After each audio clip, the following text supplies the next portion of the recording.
Custody പീഡന നിരീക്ഷണത്തിന് നിർമ്മിത ബുദ്ധി ക്യാമറ പ്രയോജനപ്പെടുത്താൻ സുപ്രീം കോടതി. സംവിധാനം ഒരുക്കാൻ IIT-കളുമായി സഹകരിച്ച് സോഫ്റ്റ്വെയർ തയ്യാറാക്കാമെന്ന് കോടതി. ജസ്റ്റിസുമാരായ വിക്രം നാഥും സന്ദീപ് മേത്തയും ഉൾപ്പെട്ട ബെഞ്ചിൻ്റെതാണ് നടപടി. ഏതാണ് നിർണായക നിരീക്ഷണം എന്നുള്ളതാണ് വിവരങ്ങൾ ഐസൻ ജോസാണ് നൽകുക. ഐസൻ, വളരെ നിർണായകമായ ഒരു നീക്കമാണ് സുപ്രീം കോടതി നടത്താൻ പോകുന്നത്. AI നിരീക്ഷണം, കസ്റ്റഡി മർദ്ദനം, അത് AI നിരീക്ഷിക്കും എന്നുള്ളതാണ്. എങ്ങനെയാണ് വിവരങ്ങൾ? എന്തൊക്കെ നിരീക്ഷണങ്ങളാണ് കോടതി നടത്തിയിരിക്കുന്നത്?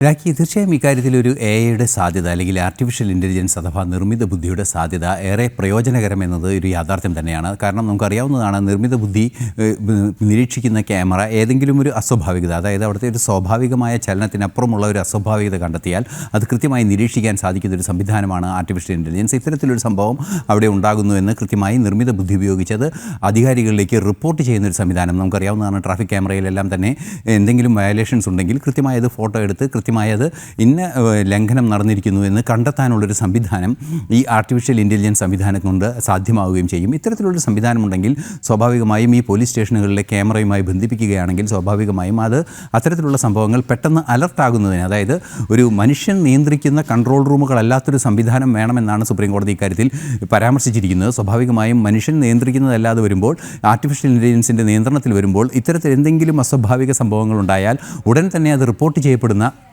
ഒരു സാഹചര്യം ഉണ്ടാവുകയും ബന്ധപ്പെട്ട അധികാരികൾക്ക്, അത് മനുഷ്യാവകാശ കമ്മീഷനാകാം, നേരിട്ട് കോടതിക്ക് തന്നെയാകാം, അല്ലെങ്കിൽ ഉന്നത പോലീസ് ഉദ്യോഗസ്ഥർക്കാകാം, നിയമസഭാ സാമാജികർക്കോ ഉൾപ്പെടെയുള്ള സംവിധാനങ്ങൾക്ക് അത് പെട്ടെന്ന് കണ്ടെത്തുന്നതിനും അറിയിക്കുന്നതിനും നടപടികൾ സ്വീകരിക്കുന്നതിനും സാധിക്കുന്ന ഒരു സാധ്യത തുറക്കുക എന്നതാണ്. അതുപോലെ തന്നെ പല കസ്റ്റഡി പീഡനങ്ങളും നടന്നിട്ടുള്ളത് ക്യാമറ ഓഫ് ചെയ്താണ്. ഈ ക്യാമറ ഓഫ് ചെയ്യുന്ന നിമിഷം തന്നെ ഇക്കാര്യം അലർട്ടാവുന്ന സംവിധാനം ഒരുക്കുക, ഇത്തരത്തിലുള്ള കാര്യങ്ങളാണ് ഈ കസ്റ്റഡി പീഡനങ്ങളും സ്വാഭാവികമായും മരണങ്ങളും എല്ലാം തന്നെ നിയന്ത്രിക്കുന്നതിനുള്ളൊരു നീക്കങ്ങളുടെ ഭാഗമായി സുപ്രീം കോടതി വിലയിരുത്തുകയും അല്ലെങ്കിൽ അത്തരത്തിലൊരു പ്രപ്പോസൽ മുന്നോട്ട് വയ്ക്കുകയും ചെയ്തത്. ഇതിനനുബന്ധമായ ചില നിയമനിർമ്മാണങ്ങളും നിയമ ഭേദഗതികളും എല്ലാം തന്നെ വേണ്ടിവരുമെന്നത് മറ്റൊരു വസ്തുത കൂടിയാണ്. എടുത്തു പറഞ്ഞത്, ഇത്തരത്തിലൊരു സംവിധാനം ഉണ്ടാക്കാൻ IIT-കളുമായി സഹകരിച്ച് സോഫ്റ്റ്വെയറുകൾ നിർമ്മിക്കുന്നത് സാധ്യമാകും. നിലവിലെ CCTV ക്യാമറകളെ തന്നെ ഇത്തരത്തിൽ നിർമ്മിത ബുദ്ധി കൊണ്ട് നിയന്ത്രിക്കാനുള്ള അല്ലെങ്കിൽ നിർമ്മിത ബുദ്ധി കൊണ്ട് നിരീക്ഷിക്കാനുള്ള സംവിധാനം ഒരുക്കുകയാണെങ്കിൽ ഏതെങ്കിലും പോലീസ് സ്റ്റേഷനിൽ ഒരു അസ്വാഭാവികമായ ലോക്കപ്പ് പീഡനമോ അല്ലെങ്കിൽ അത്തരത്തിലുള്ള ഈ പോലീസ് സ്റ്റേഷൻ്റെ പുറത്ത് എന്തെങ്കിലും സംഭവങ്ങളോ ഒക്കെ ഉണ്ടായാൽ ഉടൻ തന്നെ ഓഫ് ചെയ്ത് വെച്ചിരിക്കുന്ന ക്യാമറ കൃത്യമായും അത് ഏതെങ്കിലും സാഹചര്യത്തിൽ ക്യാമറ ഓഫ് ചെയ്ത് മർദ്ദനം നടത്തുകയാണെങ്കിൽ ആ ഓഫ് ചെയ്ത നിമിഷം തന്നെ അത് അലർട്ടാവുന്നതിനുള്ള സംവിധാനം ഒരുക്കാൻ സാധിക്കും. പൊതുപ്രവർത്തകർക്കും മനുഷ്യാവകാശ പ്രവർത്തകർക്കെല്ലാം തന്നെ അത്തരത്തിലുള്ള വിഷയങ്ങളിൽ ഇടപെടൽ സാധ്യമാക്കുന്ന ഒരു അവസരം ലഭ്യമാക്കുകയും ചെയ്യുമെന്നതാണ് ഇതിൻ്റെ പ്രത്യേകത. അതുപോലെ തന്നെ ആർട്ടിഫിഷ്യൽ ഇൻ്റലിജൻസിൻ്റെ സാധ്യതകൾ പല തരത്തിൽ പ്രയോജനപ്പെടുത്താൻ സാധിക്കും.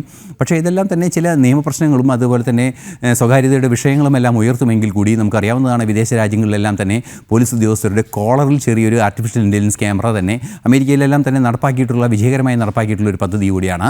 ഈ ആർട്ടിഫിഷ്യൽ ഇൻ്റലിജൻസ് ക്യാമറ ഏതെങ്കിലും പിടികിട്ടാപ്പുള്ളിയെ കണ്ടെത്തുമ്പോൾ ഉടൻ തന്നെ ആ പോലീസ് ഉദ്യോഗസ്ഥനെ അലർട്ട് ചെയ്യുന്ന സംവിധാനം, അത്തരത്തിലുള്ള നിരവധിയായ സാധ്യതകൾ ഈ ക്രിമിനൽ കുറ്റാന്വേഷണ രംഗത്ത് അല്ലെങ്കിൽ ക്രിമിനൽ അന്വേഷണ രംഗത്ത് സാധ്യമാക്കുന്ന സംവിധാനങ്ങൾ ആർട്ടിഫിഷ്യൽ ഇൻ്റലിജൻസ് വഴി സാധ്യമാകും. അതായത് കുറ്റാന്വേഷണങ്ങളിൽ നിർമ്മിത ബുദ്ധിയുടെ സാധ്യത പ്രയോജനപ്പെടുത്താൻ സാധിക്കുന്ന ഒരു അവസ്ഥയുണ്ട്. അത്തരത്തിലുള്ള കാര്യങ്ങളെല്ലാം തന്നെ നടപ്പാക്കുന്ന രീതിയിലേക്ക് കൊണ്ടുപോകാൻ കാര്യങ്ങൾ കൊണ്ട് സാധിക്കുമെന്നത് തന്നെയാണ് പ്രധാനമായും ഇപ്പോൾ ഈ അടുത്ത കാലങ്ങളിൽ ഉയർന്നു കേട്ട ലോക്കപ്പ് മർദ്ദനങ്ങളുടെയും അത് തുടർച്ചയായി, അതായത് ഈ നിരവധിയായി പോലീസിനെതിരെ ഉയരുന്നൊരു വിഷയമാണ് ഈ ലോക്കപ്പ് മർദ്ദനങ്ങളും അതുപോലെ തന്നെ പീഡനങ്ങളും എല്ലാം തന്നെ.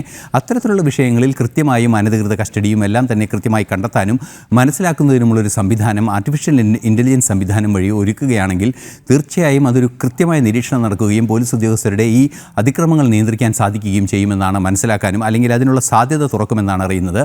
ഈ ആർട്ടിഫിഷ്യൽ ഇൻ്റലിജൻസ് അല്ലെങ്കിൽ നിർമ്മിത ബുദ്ധിയെ പല മേഖലകളിൽ, അത് വന്യജീവി സംഘർഷവുമായി ബന്ധപ്പെട്ട മേഖലയിലൊക്കെ പ്രായോഗികമായി പ്രയോജനപ്പെടുത്തുന്നതിന് സമാനമായ നിരീക്ഷണ സംവിധാനങ്ങൾ തന്നെ അതിൻ്റെ അനലോഗുകൾ ഉപയോഗിച്ച് ചെയ്യാൻ സാധിക്കുമെന്നതാണ് ഇതിൻ്റെ സാങ്കേതികമായ കൃത്യത ഉറപ്പാക്കാനുള്ളൊരു സാധ്യത. അത്തരത്തിലുള്ള സാധ്യതകൾ ഉറപ്പാക്കുകയാണെങ്കിൽ തീർച്ചയായും കൃത്യമായ നടപടികളിലേക്ക് നീങ്ങാൻ സാധിക്കുന്ന ഒരു സാധ്യത തുറക്കാവുന്നതാണ് എന്നൊരു പ്രപ്പോസലാണ് ഇപ്പോൾ സുപ്രീം കോടതി മുന്നോട്ട് വെച്ചിരിക്കുന്നത്. ഇതിൻ്റെ പ്രായോഗിക തലത്തിൽ നിരവധി നിയമനിർമ്മാണങ്ങൾ വേണ്ടതുണ്ട്, സോഫ്റ്റ്വെയറുകൾ വേണ്ടതുണ്ട്, അതുപോലെ തന്നെ ഒരു സെൻട്രലൈസ്ഡ് സോഫ്റ്റ്വെയർ സംവിധാനം വേണ്ടതുണ്ട്. ഈ സംവിധാനങ്ങളെല്ലാം തന്നെ ലിങ്ക് ചെയ്യുകയും അതിനുവേണ്ടിയുള്ള നിയമനിർമ്മാണം നടത്തുകയും ഒക്കെ വേണ്ടതുണ്ട്. അത്തരത്തിൽ നിരവധിയായ പരിഷ്കരണങ്ങൾ വേണ്ടി വരും. അത്തരത്തിലുള്ള നീക്കങ്ങളെല്ലാം തന്നെ കൃത്യമായി നടത്തേണ്ടതുണ്ട് എന്നൊരു പ്രപ്പോസലാണ് മുന്നോട്ട് വെച്ചിരിക്കുന്നത്. തുടരുക. സൈബർ നിയമവിദഗ്ധൻ അനീഷ് വി പിള്ള നമുക്കിപ്പം ചേരുന്നുണ്ട് ശ്രീ അനീഷ് വി പിള്ള. വളരെ നിർണായകമായ ഒരു നീക്കമാണ് സുപ്രീം കോടതി നടത്തുന്നത്. അതായത് കസ്റ്റഡി പീഡന നിരീക്ഷണത്തിന് നിർമ്മിത ബുദ്ധി ക്യാമറ പ്രയോജനപ്പെടുത്താനാണ് സുപ്രീം കോടതിയുടെ ഒരു നിരീക്ഷണം. അതായത് അത്തരത്തിലൊരു സംവിധാനം വന്നാൽ എന്തൊക്കെ സാധ്യതകളാണ് നമുക്ക് മുന്നിൽ തെളിയുക? തീർച്ചയായും വളരെ വളരെ നല്ലൊരു നിരീക്ഷണമാണ് ഇന്ന് കോടതിയിൽ നിന്നുണ്ടായിരിക്കുന്നത്. കാരണം ഈ ആർട്ടിഫിഷ്യൽ ഇന്റലിജൻസ് ടെക്നോളജിയുടെ ഉപയോഗത്തിലൂടെ നമുക്ക് എത്രത്തോളം ഫോഴ്സ് ഉപയോഗിക്കുന്നു എന്ന് നമുക്ക് തിരിച്ചറിയാൻ കഴിയും. അതുപോലെ തന്നെ പ്രതികളുടെ റിയാക്ഷനിൽ നിന്നും അവർക്ക് മർദ്ദനം ഏറ്റിട്ടുണ്ടോ, അവരുടെ ദേഹത്ത് എത്രത്തോളം ഫോഴ്സ് അപ്ലൈ ചെയ്യുന്നു, ആ ആർട്ടിഫിഷ്യൽ ഇന്റലിജൻസ് ഇന്റഗ്രേറ്റഡ് ആയിട്ടുള്ള ടൂൾസ് ധരിച്ചുകൊണ്ടാണ് ഈ ഇൻവെസ്റ്റിഗേറ്റീവ് ഓഫീസർ ഇവരോട് സംസാരിക്കുന്നത് എങ്കിൽ ദേഷ്യപ്പെടുകയാണ് അല്ലെങ്കിൽ അത്തരം രീതിയിൽ സംസാരിക്കുന്നത്, ഇതൊക്കെ നമുക്ക് തിരിച്ചറിയാൻ കഴിയും. അപ്പൊ ഈ രീതിയിൽ ആർട്ടിഫിഷ്യൽ ഇന്റലിജൻസ് ടെക്നോളജിയെ വളരെ നല്ല രീതിയിൽ നമുക്ക് ഉപയോഗിക്കാൻ കഴിയും. അവരുടെ സംസാരത്തിൽ നിന്നും അവരുടെ ബോഡിയുടെ ടെമ്പറേച്ചർ, ബോഡിയുടെ നീക്കങ്ങൾ, ഇതിലൂടെയെല്ലാം ശാരീരിക നീക്കങ്ങളിലൂടെയെല്ലാം മർദ്ദനത്തിന്റെ എന്തെങ്കിലുമൊക്കെ ലക്ഷണങ്ങളുണ്ടോ എന്ന് കണ്ടെത്താൻ കഴിയും.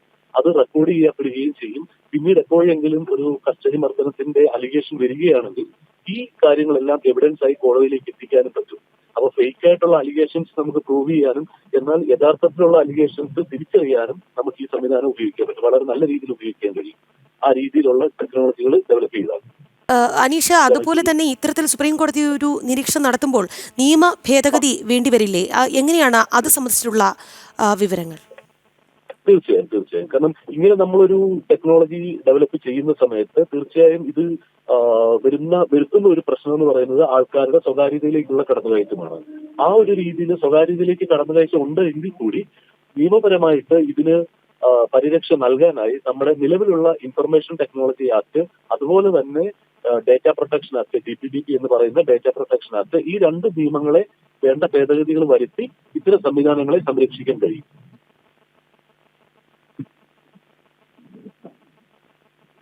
ശരി, അനീഷ് വി പിള്ള, സൈബർ നിയമവിദഗ്ധൻ അനീഷ് വി പിള്ളയാണ് ഈ വിഷയത്തിൽ നമ്മളോട് പ്രതികരിച്ചത്. എന്തായാലും നിർണായകമായ ഒരു നിരീക്ഷണമാണ് സുപ്രീം കോടതി ഈ വിഷയത്തിൽ നടത്തിയിരിക്കുന്നത്. ഈ ക്രിമിനലുകളെയും ഒപ്പം തന്നെ കൊലപാതകങ്ങളും ഒക്കെ തന്നെ തടയാൻ, അല്ലെങ്കിൽ കസ്റ്റഡി മർദ്ദനങ്ങൾ നിരീക്ഷിക്കാനും ഒക്കെ AI ഒരു സാങ്കേതിക തികവ് നമുക്ക് പ്രയോജനപ്പെടുത്താം എന്നുള്ള ഒരു നിരീക്ഷണം. എന്തായാലും ഈ വിഷയത്തിൽ ഇതിനെല്ലാം തന്നെ ഒരു നിയമ ഭേദഗതിയൊക്കെ ആവശ്യമായി വരും. എന്തായാലും വളരെ നിർണായകമായ ഒരു ചുവടുവയ്പ്പാണ് നടന്നിരിക്കുന്നത് എന്നുള്ളതാണ്. വാർത്തയുടെ വിശദാംശങ്ങൾ നൽകിയത് ഐസനാണ്. ഐസൻ, എന്തായാലും തുടരുക. നമുക്ക് മറ്റൊരു വാർത്തയുടെ വിശദാംശങ്ങൾ കൂടി അറിയണം. വിവിധ രാജ്യങ്ങളിൽ കഴിയുന്ന ഹമാസ് ഭീകരർക്കെതിരെ സൈനിക നടപടി തുടരുമെന്ന് സൂചന നൽകിയിരിക്കുകയാണ് ബെഞ്ചമിൻ നെതന്യാഹു.